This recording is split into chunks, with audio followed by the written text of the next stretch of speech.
और क्या है जो मोदी से आप प्रभावित है?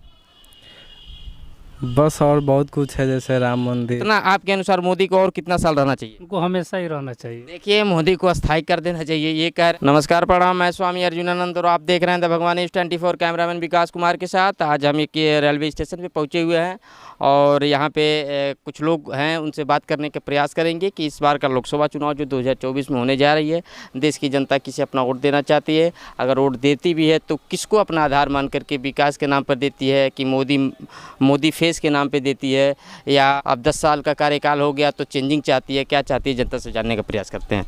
क्या नाम है सर आपका? विवेक यादव। इस बार का लोकसभा चुनाव होने जा रहा है, 2024 का चुनाव है, लोकसभा का चुनाव है, सांसद चुने जाएंगे, सांसद ही जाकर के प्रधानमंत्री का चुनाव करेंगे। आप किसको वोट देना चाहेंगे? हम तो विकास के नाम पर वोट देना चाहते हैं। किसको वोट देना चाहेंगे? मोदी को, राहुल को, केजरीवाल को, ममता बनर्जी को, या इंडिया अलायंस या बीजेपी? इंडिया अलायंस को। इंडिया अलायंस को। बीजेपी भारतीय जनता पार्टी मोदी जी का है, इंडिया अलायंस राहुल गांधी का है, तो आप राहुल गांधी को वोट देना चाहते हैं? हाँ, राहुल गांधी को वोट देना चाहते हैं क्योंकि इस बार बदलाव चाहते हैं। इस बार बदलाव चाहते हैं। क्या मोदी के जो अभी आपने कहा कि विकास कार्यों के नाम पे हम वोट देना चाहते हैं, मोदी ने जो विकास किया, मोदी सरकार ने जो विकास किया है, वो उससे संतुष्ट नहीं है? नहीं। क्या आपके नज़र में कमी रह गई कि मोदी सरकार को ये काम करना चाहिए तो और अच्छा होता? सबसे पहले तो सेना में अग्निवीर योजना लाकर गलती की है उन्होंने। अग्निवीर योजना से आप असंतुष्ट हैं, क्या होना चाहिए था?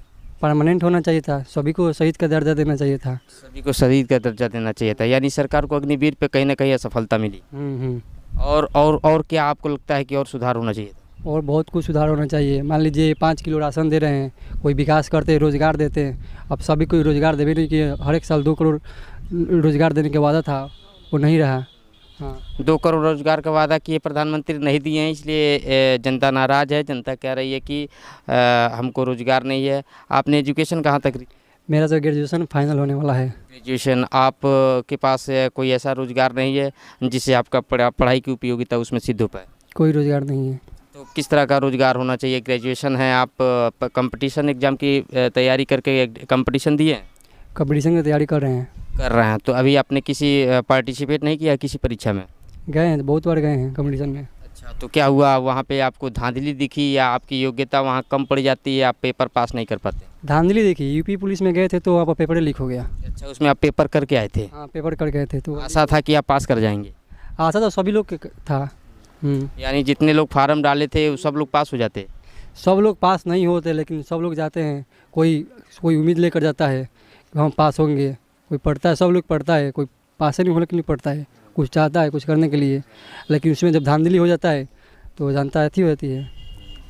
पेपर लीक का मुद्दा है। पेपर ये लीक का भविष्य बच्चों के भविष्य के साथ बहुत बड़ा अंधकार छा जाता है जब एक व्यक्ति प्रतियोगी परीक्षा की तैयारी करता है।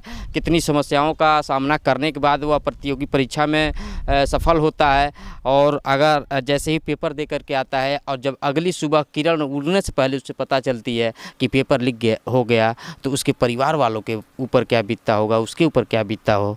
ये बहुत बड़ा दयनीय स्थिति है सरकार के लिए। सरकार को इस पर सुधार की आवश्यकता है, पारदर्शिता बिल्कुल रखनी चाहिए, लेकिन पेपर जहां से लीक हो जाते हैं वो कठोर से कठोर कार्रवाई करके उन्हें सज़ा देना चाहिए, जो भी उसमें दोषी पाए जाते हैं। बाकी लोगों से बात करेंगे। इस बार का लोकसभा चुनाव है, वोट किसको करना है? वोट तो बीजेपी को देना है। बीजेपी को। अभी बगल में आपके थे, ये कह रहे थे कि हमको राहुल को वोट देना है, तो हमको तो बीजेपी को देना है। अच्छा, बीजेपी को। वो तो बता रहे थे कि अग्निवीर योजना लाई, इसलिए मोदी जी से हम नाराज़ हैं, उनको परमानेंट करना चाहिए था। उनके सरकार में जो होता है वो पेपर लीक हो जाता है। तो ऐसा क्या है मोदी में जो आपको मोदी बहुत अच्छे लगते हैं? जैसे पहले तो ये भी नहीं था ना अग्निवीर, अब तो वो भी है ना 4 साल के लिए।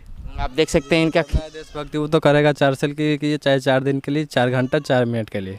देखिए, ये कह रहे हैं अग्निवीर तो इससे पहले भी नहीं था।